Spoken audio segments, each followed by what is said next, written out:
Hello everyone and welcome back to Minesweeper Road to Grandmaster. We are on episode 10 and we are right in reach of Grandmaster. We are starting at 579 points in Master Tier, so just 21 points away. This video is slightly longer than usual, so let's just get right into it. And we are starting today off hot. We are against the Gatekeeper himself as my first game. And straight out the gate I'm blasting at the beginning with barely any options, so not a great time to do it. And for those who didn't watch my last video or who have forgotten, this is the player who I went 0-2 against in my last video. I think at least one of them in quite frustrating fashion based on luck. Taking some guesses there. But yeah, this is still the same session as that one. I was still queuing up and my main motivation was to find this player and get my revenge. And here I am, but looking at it, it's clearly fogging my mind a bit with this need for revenge. That's 2 or 3 unnecessary blasts that I've done so far this game. And despite this, I'm still kind of close. But because I blasted, I felt rushed. I felt like I needed to catch up. Makes me blast again. And it's still within reach, but we're kind of at the end of the game here. And there's just not enough time to catch up. And I take my 3rd L in a row, and I think that blast was kind of an indication that I'd seen what had happened in the game. And yet another frustrating loss to this player, who in my mind I should be able to beat, and definitely not one of the best times in the series. That was a tough one. And when I say tough one, I don't really mean in terms of the game, more of a tough loss to swallow. I think the game was fine. Just lots of unforced errors in my rush to try and beat that guy. But we stay up queuing. We stay queuing, and clearly the loss has shaken me a bit. Still making silly errors and hitting mines right at the beginning. I think luckily I'm able to recover this one a bit quicker. My opponent is a little less speedy, and just generally I think that player that I keep losing to, they perform better than their time. Their like PB time suggests. So normally I'm pretty good at just catching up, and the rest of this game, at least for this one, was fairly straightforward, I say, until that happens. That was another very avoidable mine blast, and these are just the things that you cannot afford to do if you want to stay consistent at climbing. Despite that, I do get this win. I do get some more points, up to 581 now, so technically I have climbed against Mr. Sohi again. You'll notice that, again, if you watch the last video, these are quite familiar names from then, because as mentioned, this is the same session. I was very much in a stubborn mood where I didn't want to end on a loss in a way. Like, I needed to keep queuing until I finally reclaimed some points from S. Dewey. And in the meanwhile, there was some stray casualties, such as Mr. Sohi, which I guess was good for my climb at the very least, if I'm playing people who don't beat me all the time. So this one was a quite comfortable win. Another +3, and the efficiency was good, and the time was good. That was actually quite a good game, so quite a positive direction compared to the last 2 that I did. So clearly I'm not falling apart completely. We have another repeat opponent in Anchi. That is something that is increasingly common, I think, the more points you get, and especially if you keep playing in the same time of day, you'll find people who are doing the same as you. And since your opponent pool is all limited, the higher up you go, you'll find a lot of the repeat opponents, which can work in your favor, it can work against your favor. But I mean, it is slightly less interesting having the same people, but it is understandable the higher you go. And I think based on the way I'm playing, I feel it looks a bit uncomfortable in terms of my mouse control. It looks a little shaky. And I don't know if this is because I've been playing too long at this point. I do tend to gradually get worse if I need a break and aren't taking one. I think the blast though in this game was a bit more reasonable. It was an alright time. The efficiency wasn't great, but still not bad of a win. And here it is again. We're against S. Dewey, round number 4. We're getting closer and closer to Grandmaster. and giving them more points to Grandmaster. As mentioned before, they are quite high in the league. And already I think you can see some solid shaky clicks.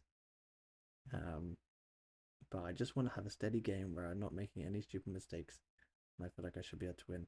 But immediately, this is not a very easy game, and like that was an avoidable blast, but it also was kind of understandable. And it is hard to keep your cool when you're blasting and the logic is difficult, like in this game. I'm just trying to keep it together, and I noticed that they blast too, but just like being slightly too eager and over clicking these patterns, I hit another mine, and it's just a bit of a disaster. And this game is just not giving me much to work with. Take a guess there, I got away with it, but I'm down 10% again. I'm still not really clear of this logic here. But now I'm a bit free. I wonder if there's a chance for me to recover a bit.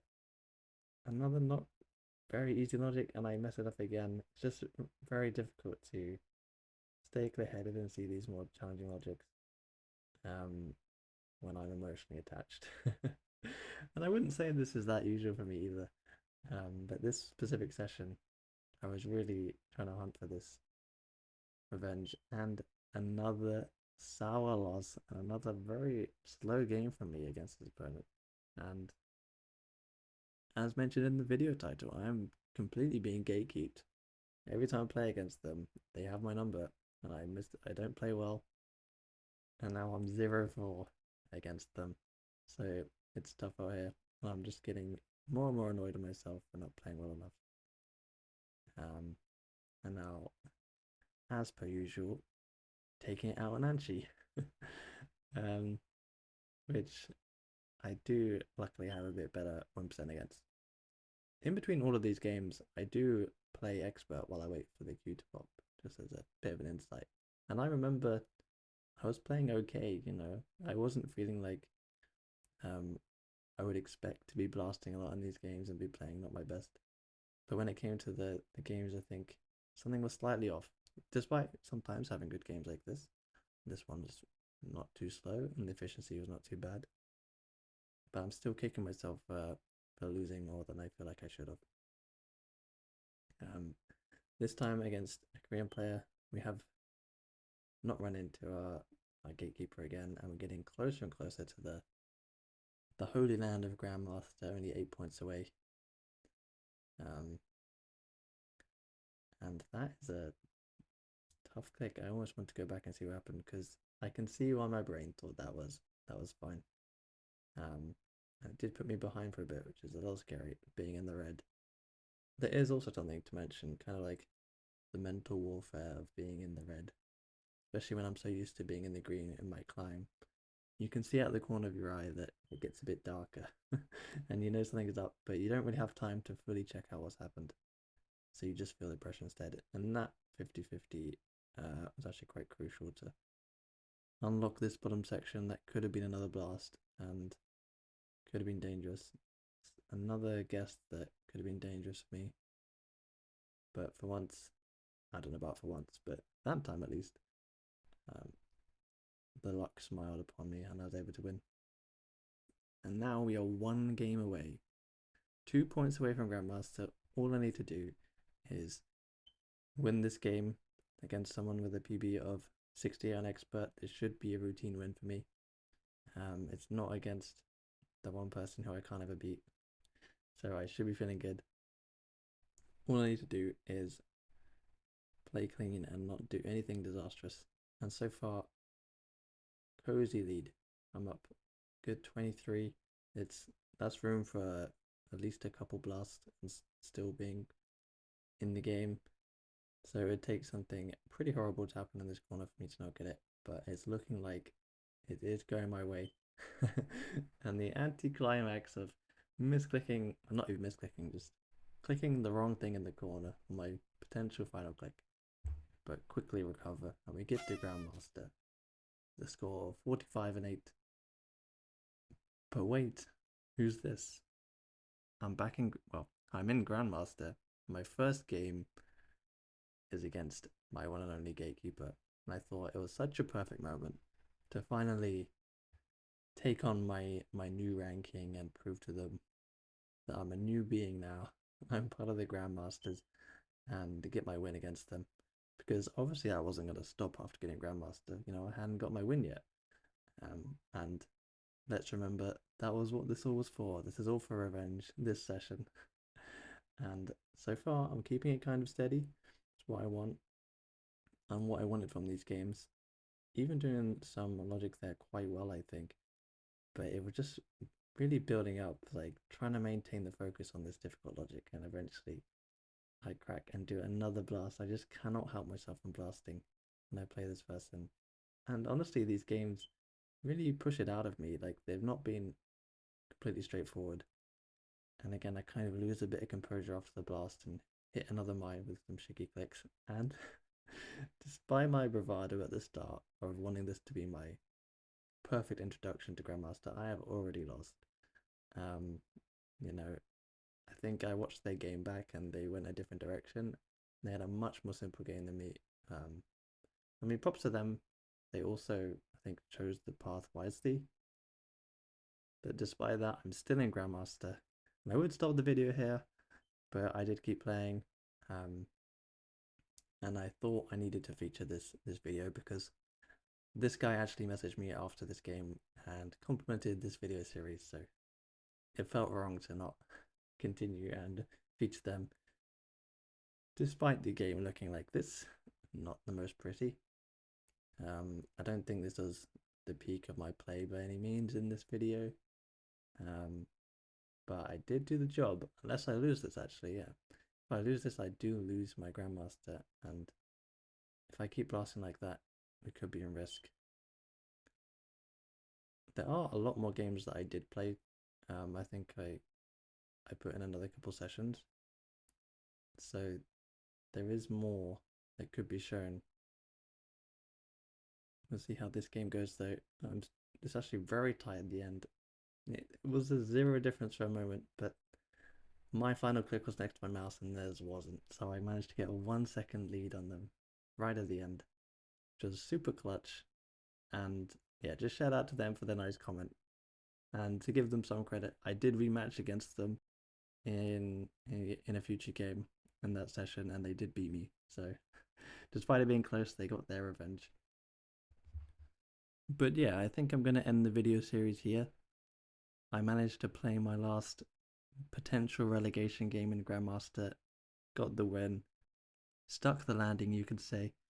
I did mention there were more games that I played this season, but they didn't really get me anywhere. I wasn't able to rematch against Stewie and get the win.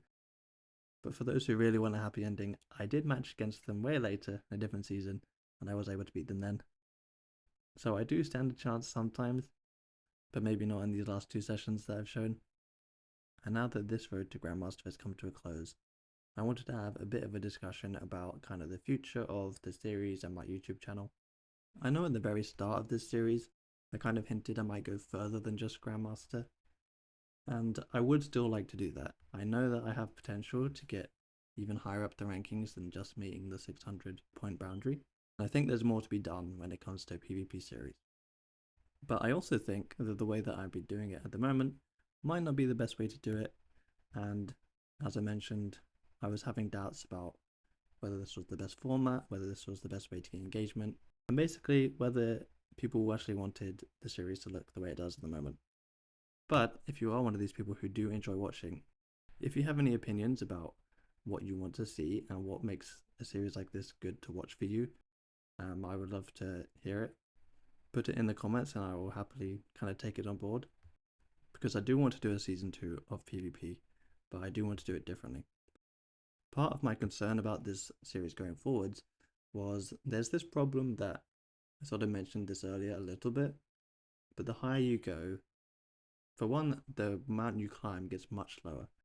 Like, you have to play quite a lot of games and it would span across quite a lot of videos, so it would be a slower pace in that sense. Another part to go with that is that like you end up seeing a lot of the same opponents. Like you'll find someone who's within your ranking range, which is smaller when you get higher up, and the time, kind of like the time zone you play in. So you'll see a lot of the same opponents, and I didn't want that to become less interesting if we kind of already knew how these matchups played out. Another thing I was concerned about for like a long term was kind of my own commentary of these games. I think there's probably a limit. I can always rant about different things about Minesweeper, but in terms of adding like entertaining value to me watching my own games, there's probably a limit of the stuff that I have to say, especially if there's like a lot of games in the series, right? So I don't know how sustainable it is to always sit in front of my computer and talk over the games that I played. So some solutions I was thinking of for this would be there's a couple of angles. I could make it into a kind of chill vibe video where there's mostly gameplay with some music and just pipe up with some thoughts if I think there's something interesting that happened in one game. Kind of more like selective commentary, whilst mainly being like a chill music vibe and just showing the gameplay. In addition to that, could be like maybe I could have like my live audio as I play them and then chime in with some recorded audio if I think it's worth it, just to give the sense that I'm still there. Another thought I had that could help solve these problems was maybe I don't need to show every single game in the climb. I could pick out the most exciting ones and the most important ones that I have and just kind of have a video highlighting those and have a bit more of a staggered journey where you don't see every single thing that happens, but you kind of see the highlights. So those are my thoughts at the moment for how this could be improved. Let me know what you think. Let me know what you think sounds best. If you don't, I'll probably just have a go at some combination of that. But I just wanted to let you know where the series is going and what I was thinking with it. So do keep your eye out for a brand new and improved, hopefully, season 2, where I aim even higher than this time. But for those who have listened to me rant or watched the video up until this point, I do appreciate you, and thank you for watching. Let's have a look at the entire journey on the graph.